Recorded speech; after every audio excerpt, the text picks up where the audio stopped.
This is Optimal Relationships Daily, episode 1355, Mindful Dating by Ira Israel of iraisrael.com. Hello, everybody. Great to be here with you again. My name is Greg Audino. I'm your host and narrator here on ORD. And as usual, I've got a great article to read for you. An article that certainly can spark some introspection when it comes to your dating life. But it really crosses over to a lot of different relationships you might have. This one's from Ira Israel, a Los Angeles-based therapist and someone we've been reading from for a long time. So let's hear what he has to say on mindful dating as we optimize your life. Mindful Dating by Ira Israel of iraisrael.com. Quote, man's greatest labor so far has been to reach agreement about very many things and to submit to a law of agreement, regardless of whether these things are true or false. End quote. That's by Friedrich Nietzsche. In our crazy busy adult lives, dating has become extremely speedy and contrived, with people penciling in business-like Starbucks rendezvous that are not dissimilar from job interviews or writer-directors auditioning actors to play the leading roles in their screenplays entitled, "This is what I think my life should look like." After college, take note, young people. Organically getting to know fellow humans outside of work, bars, and a few social activities is becoming extremely difficult. I recently watched the politically scintillating first season of The Newsroom and was appalled to find that most of the egregiously dysfunctional romantic relationships portrayed on the show are between people who work closely together. I am quite certain that America's equivalent to Shakespeare, Aaron Sorkin, is familiar with the phrase, "don't where you eat." So, I'm wondering if this is really a phenomenon in contemporary offices, or if it's added for dramatic effect. In either case, the couples and troubles involved appear to work better together than stand a snowball's chance of growing old together. Some people feel as if technology is helping them connect, but it can also be argued that Facebook and Twitter delude people into believing that they're interacting when they actually are not receiving the tactile affection they crave. That people construct flagrantly inauthentic facades when social networking and dating online, and that 95% of communications are nonverbal.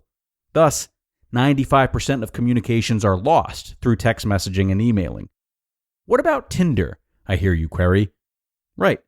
There's probably no better tool to find a sugary sweet piece of arm candy or eye candy. But swiping left or right contingent upon someone's photoshopped headshot is probably as accurate a prediction of compatibility as the SATs are to college performance. Similarly, as Cindy Gallup posits, quote, Google has ruined a lot of first dates, end quote. At the risk of offending all, I shall not even mention Lori Gottlieb's provocative New York Times Magazine article, "Does a More Equal Marriage Mean Less?" wherein she argues that gender equality can be detrimental to a couple's life. Specifically, Ms. Gottlieb cites a study claiming that wives reported greater satisfaction when their husbands stuck to doing masculine chores around the house. I hope that someone conducts a parallel study regarding single people. Women obviously want gender equality and equal pay, and rightfully so, but when the man doesn't buy dinner, I wonder if that adversely affects the perceived chemistry between them. Correspondingly, you may be familiar with the concept of the myth of romantic love as explicated by Robert A. Johnson in We, Understanding the Psychology of Romantic Love, wherein damsels in distress seek to be saved by knights in shining armor, and or soulmates believe that the apple of their eyes are the missing parts of them. Think Jerry Maguire. You complete me. Such myths would constitute matrices of assumptions that we all agree upon regarding the etiquette of courtship. In our post-postmodern information age, all of these assumptions regarding gender roles have been cast aside. Thus, it is unwise and often unprofitable to make assumptions regarding which partner leads when dancing, who's supposed to call whom, does anyone even use the telephone anymore, who pays for dinner, and who makes advances. In my mindfulness workshops and on my DVDs, I discuss what Mary Ainsworth called ambivalent insecure attachment and avoidant insecure attachment, observing that some of my patients have a difficult time trusting that others will not abandon or betray them.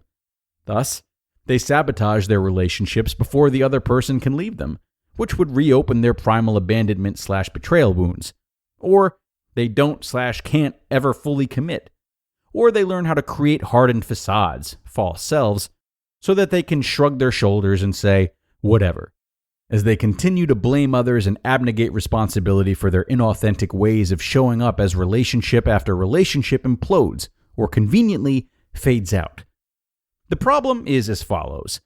The most propitious tools for making relationships succeed, authenticity and authentic communications, may not be the most alluring traits when dating. For it's highly probable that your authentic self is not as glorious, glossy, and glamorous as the facade or false self you created in order to survive your childhood, which is the face you most likely choose to meet the faces that you meet on Facebook and Match.com. Also, it takes time for people to grow trust towards each other and allow themselves to be open, authentic, and vulnerable.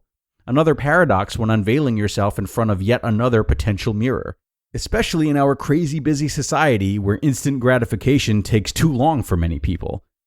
Thus, when we date, we must be mindful of our own expectations and assumptions, our own projections, our own ways of communicating, our own psychological baggage, and our own attachment dynamics, so that we can show up authentically, make honest commitments, communicate with the utmost possible compassion and integrity, and learn how to grow intimately with another human being over a period of time. And we also must know how to have fun. This is Mindful Dating. You just listened to the post titled Mindful Dating by Ira Israel of IraIsrael.com. ORD listeners, if you're here, then you're as excited as I am that mental health is more talked about and more cared for these days. And leading the charge is Noom Mood.